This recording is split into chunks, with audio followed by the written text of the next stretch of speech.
Membangun Ibu Kota Negara atau IKN Nusantara di Kabupaten Penajam Pasir Utara dan Kutai Kartanegara, Provinsi Kalimantan Timur (Kaltim) dimatangkan secara maksimal. Membangun Kota Nusantara sebagai Ibu Kota Republik Indonesia akan sangat berbeda jauh dengan ibu kota sebelumnya di Jakarta. Segala hal infrastruktur termasuk alat transportasi juga dirancang pemerintah untuk menjadi yang terbaik dengan basis transportasi yang ramah lingkungan. Kendaraan bertenaga listrik jadi hal yang utama. Kementerian Perencanaan Pembangunan Nasional Bappenas membeberkan wacana kereta gantung jadi moda transportasi alternatif di Indonesia, terutama di IKN Nusantara. Untuk itu, Menteri PPN Kepala Bappenas Suharso Monoarfa mengunjungi Stephenson Fishing Port, Harbor Flight Center, dan Boeing di Amerika Serikat (AS). Di sana, Bappenas mempelajari regulasi pengembangan kereta gantung, seaplane atau pesawat terbang air, dan pesawat jarak menengah. Suharso bilang kunjungan tersebut dalam rangka mengembangkan moda transportasi alternatif di Indonesia, terutama di Ibu Kota Negara atau IKN Nusantara. Ia juga mengatakan, upaya pembangunan kereta gantung masih terhambat, terutama aspek skema pembiayaan dan isu pemanfaatan ruang udara. Saat ini sedang dilakukan penjajakan kesesuaian kereta gantung sebagai angkutan perkotaan di IKN Nusantara dan pariwisata. Termasuk kesesuaian aspek topografi wilayah serta added advantage berupa panorama kota. Pemerintah juga sedang menelaah pengembangan kereta gantung yang terintegrasi dengan rencana induk dan sistem transportasi perkotaan di IKN, ujar Suharso melalui keterangan tertulis, Minggu, tanggal 24 Juli tahun 2022.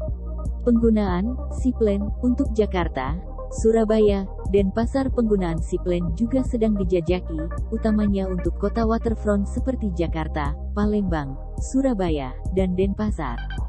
Kajian Kementerian Perhubungan merekomendasikan 9 lokasi pariwisata di Indonesia.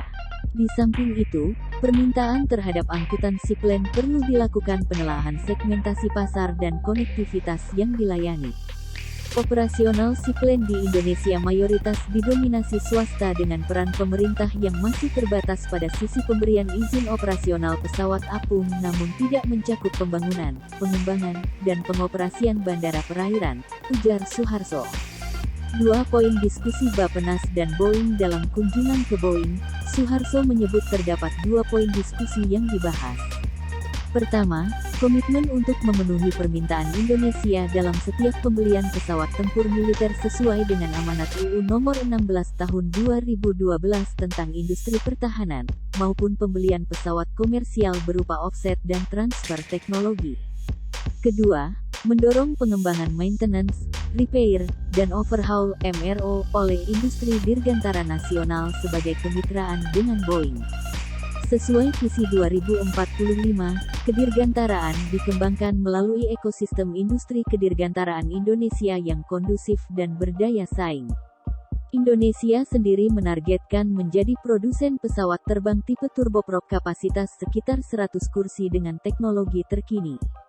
Pada komponen dan rantai pasok, pemerintah menargetkan peningkatan 2 kali nilai TKDN komponen pesawat terbang. MRO dan jasa purna jual mencapai daya serap layanan jasa MRO untuk pesawat yang beroperasi di Indonesia sebesar $2 miliar AS. Jasa penerbangan dan kebandarudaraan menghubungkan 263 kota di Indonesia dan 135 kota di luar negeri dengan standar keselamatan dan layanan tinggi, serta mampu melayani peningkatan lalu lintas pesawat, penumpang, dan kargo 3-4 kali. Kunjungan Bappenas ke Land O'Lakes selain sektor transportasi, Suharso juga membahas pengembangan sektor pertanian dengan mengunjungi Land O'Lakes di Minnesota. Dalam pertemuan ini, Indonesia dapat mengadopsi pertanian regeneratif dan mendukung keahlian teknis pembentukan koperasi. Bappenas mempelajari sumber pendanaan awal pembentukan korporasi dan akses pasar, permasalahan dan solusi dalam menjalankan korporasi, serta peran asosiasi produsen komoditas.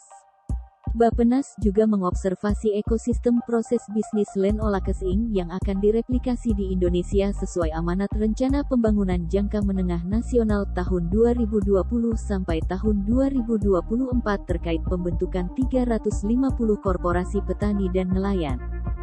Terima kasih sudah nonton. Jangan lupa like, subscribe, dan share ya.